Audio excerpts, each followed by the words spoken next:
What is up, dudes and dudettes? This is dude-diligence here. Long time no see. And tonight, DD is gonna talk about all the positive, the negative, and the BSPR of MMAT. And for those of you who have been following me on my Discord, Twitter, and YouTube channel, you know that I've been moving, I've been traveling. Therefore, the delay of update of videos is just a little bit longer than usual. But anyways, let's get into today's content.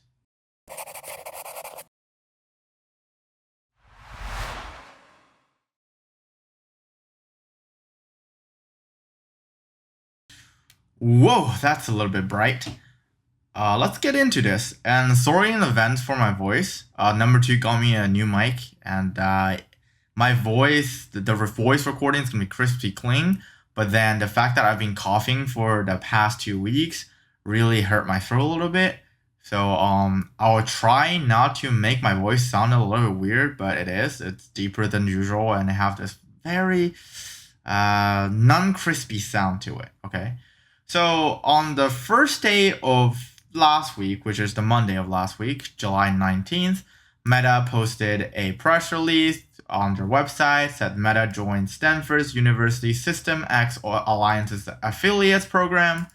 You know, this sounded like a very positive PR, but is it really? For those of you who are not familiar with Stanford's System X Alliances, it's essentially a pay-to-win program which allows private companies, especially the bigger ones, to be able to tap into Stanford's research, PhD, and professors sort of network. So what does this program do is it sort of link with a public company, and the public company is charged for free, okay? So it's a pay to win, basically. As you know, in 2020, when Trump sort of delisted Huawei from ever doing business in the United States, Stanford also disowned Huawei from System X Alliance's affiliate program. So how does this thing works is if you are a public company, you will pay a annual membership fee of $93,000, which is $193,000 for a annual membership fee. So then you get access to leading Stanford research. You get access to students coming out of Stanford. Basically, if you're a PhD nerd like George, who owns a PhD nerd management team, you sort of want more PhDs on your team, right? So in order to get in contact to future nerd teams, they decided to pay about $200,000 to be a part of this program, which grants them the possibility and the ability to sort of network with these Stanford students. And usually we call this the Stanford System X Nerd Enslavement Program, because all these researchers and all these people who are in this program, the students and the grad students, or even the undergrad students, if you're in this program and if you're undergrad, that means you're really, really good at what you're doing, okay? These guys don't get compensated, but the school will get $200,000 for just basically selling out their resources, okay? And as you know, if you are part of the affiliate program, you can get seed funding, you can get like workshop conferences and a lot of other things. If you're a student, and as a private company like Meta Materials, you get the ability to sort of network with these students. And as for George, there's going to be exclusive internship programs where they can absorb Stanford talent into Meta Materials. And I'm so sorry that I'm a little bit salty when I'm talking about this, because Stanford didn't take me for their PhD program. So as far as this thing goes, I am just a little bit salty. But in reality, this is not really a positive PR, because this is a pay-to-win sort of thing. As long as you are, say, a semi-established company and you are working in sort of like a focus area where Stanford really cares about. For example, advanced photonics is something that they care about.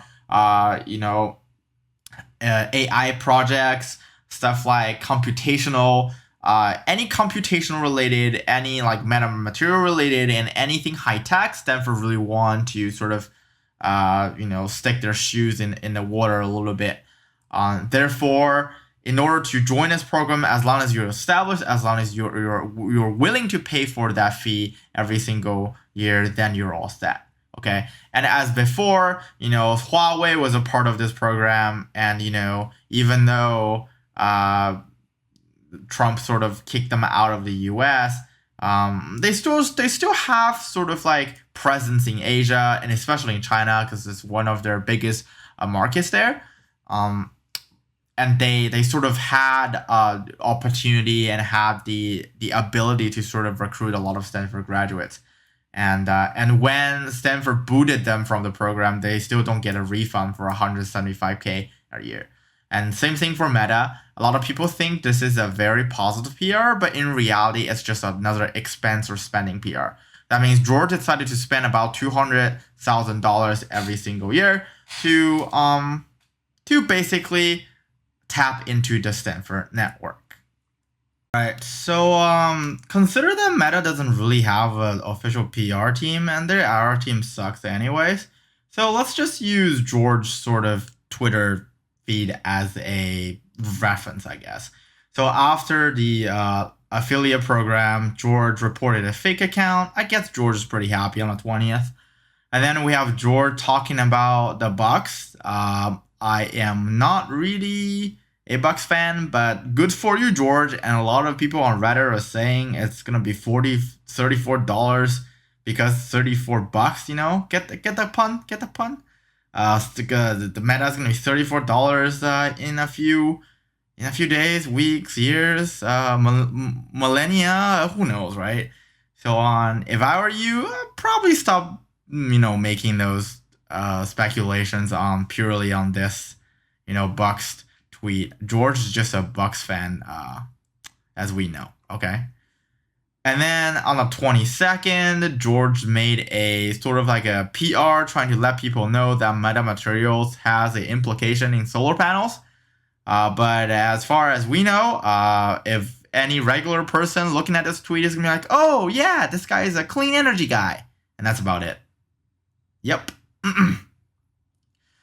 So yeah, he really need to either hire us for their PR or really work on how he presents on Twitters and sort of start studying Elon and Jeff's tweets or any other tweets that remotely related to a CEO's company. Because if he just posts solar is dirt cheap and about to get even more powerful, and just say the sun is shining on this, #solar, #innovation, a #metamaterial films and coating able to absorb sunlight with minimal heat loss, thinner and perfect for solar energy harvesting and conversion. I don't think that's enough, or it doesn't really hype you up, or it doesn't really motivate you to read further on this thing. And also, there's no official metamaterial footages or videos online that really shows its implication in sort of solar technology. So in the coming weeks, we're gonna push out another video, sort of critiquing on what George should been doing for the past 10 years in terms of PR and what he had done. And let's just say there are a lot of room for improvement. And for those of you who are saying we're just really arrogant, we're just two young guys who doesn't know what they're doing, just arrogant about and just like arrogant and trying to tell George what he's doing. Let's just say we actually know what we're talking about. Okay. Social media marketing is something that a 40-year-old would know. Okay, it's our generation's thing, and we've done a lot, and we've done a great job on our YouTube channel, on my side gigs, and on a lot of the things that number 2 has done. Okay, we actually have a track record for doing this. All right, let's go to this week's sort of a prime star slash. A lot of people think this is really positive PR. I would say the hiring news of Darren is a neutral PR instead of a positive PR. And let's get into that. All right, let's talk about Darren. Mr. Ichmel? I'm so sorry for butchering your name. With all due respect, we just want to do some due diligence on you. And as someone who's basically expertise in due diligence, I just want to say that Darren, you're really good at what you do. Okay, he's a very driven and professional VP of manufacturing and VP of sales. Maybe. Okay, that's a maybe. Engineering specialist. That is true, and industry consultant. And later on, we're gonna look at his patent filing history, and we know that he's actually a engineering specialist, and he's sort of like is an inventor in the embedding of elements in the AR segment of Google's business. And he used to work for this company, which is called North. And North was formerly known as, I don't have it here. It's formerly known as Celmic Labs, okay? Celmic Labs becomes North, and North get acquired by Google. So this company, North, get acquired by Google. This is how, so around June 2020, Google bought North in order to sort of boost up their AR/VR department. And then that's when Darren transferred from the director of lens manufacturing into a manufacturing engineer in Google. Damn, he must be salty. And as we know, Google have two sort of AR/VR glasses or department sort of headquarters. So not really headquarters, just principle of operation. One's in Mountain View and the other one is in Waterloo, Canada. So basically, George pouched Darren from Google sort of, or it could be, if you look at the job listing, right, Google is looking for director. I don't know why Darren doesn't go for Google's director of the same segment in Waterloo. I don't know what happened. Maybe, George paid him better. I'm not really sure what is going on here. Or maybe, George's vision aligns with his, or they used to be buddy home buddies. I'm not really sure. I don't really know about their personal connection, but I might be able to find out. That will probably be like Patreon content anyways. But in this case, basically, during Darren's time at North/in Google, Darren filed multiple patents, okay? So one of the patents that got granted is the patents that deal with system devices methods for embedding a diffractive element in an eye gas lenses. And as someone who paid my fair share in patent illustration when I worked for a tech company, this is the juicy part. Basically, you implant one of those things instead of the lenses, and it sort of boosts up the functionality of being able to sort of, you are the person who's able to see things inside of glasses, and people who are on the other side of glasses won't see it. And if you don't know what diffractive light is, it's basically if this is light, right? Light goes from this side and it sort of phases out like that. Okay, this is a very simple explanation of what it is. And if we go back and look at his previous patent filings, and for right now, because Google acquired Celmic Labs, aka North, therefore Darren's all of these previous patents are all gonna be, a part of Google's reservoir or Google's wardrobe now. And some of you are being like, oh, this is a great news. We hired another, nerdish character who understands what he's doing, who's an inventor, who understands the lens manufacturing side of it, who, design and build high volume manufacturing facilities that combine mature legacy machinery and process blah, blah, blah, blah, blah. Basically, he understands automation, he understands software. But the thing is, manufacturing does not really translate into sales. So VP of manufacturing is very different from VP of sales. Their objectives actually have sort of two directional conflicts, actually. VP of manufacturing sort of is more focused on how to lower cost and how to have a more efficient utilization rate in a manufacturing plant. But the VP of sales job is literally to push out the product. And as we all know, right now, for metamaterials, they're sort of in the process of doing row-to-row manufacturing. So Darren is sort of useful in that way. But if we're trying to, the whole purpose of doing row-to-row production is so that OEMs, those original equipment manufacturers, will come into Meta and be like, hey, this looks great. We want to license this technology, right? So if by then, sort of this, how to say this in a nicer way, the manufacturing elements is going to be gone. What really matters is the sales element. So I think this is a neutral news because I have no idea if he actually have any relationship dealing with any OEMs. Because if you just work in a lab or work sort of in North or works in Google, you don't directly deal with all these OEMs. And as far as I know, in George's team, there's no one that have very condensed or have sort of any seasoned experience in dealing with OEMs. Even though they form strategic partnerships with OEMs, I don't know. I'm not really sure they understand how to deal with them, okay? But this is sort of like a neutral news because in the sort of short-term period of time, when they're still building their fab sort of, facility, this guy is really useful. So now George gives his title of a VP of Business Development. It is really this business development, but at any point of business development, you still need this sort of like a magical VP of sales guy who can actually push this product. And for us investors, what we really care is whether this tech work, whether this tech have low cost, and whether it's going to make us money. And who's going to make us money? VP of sales.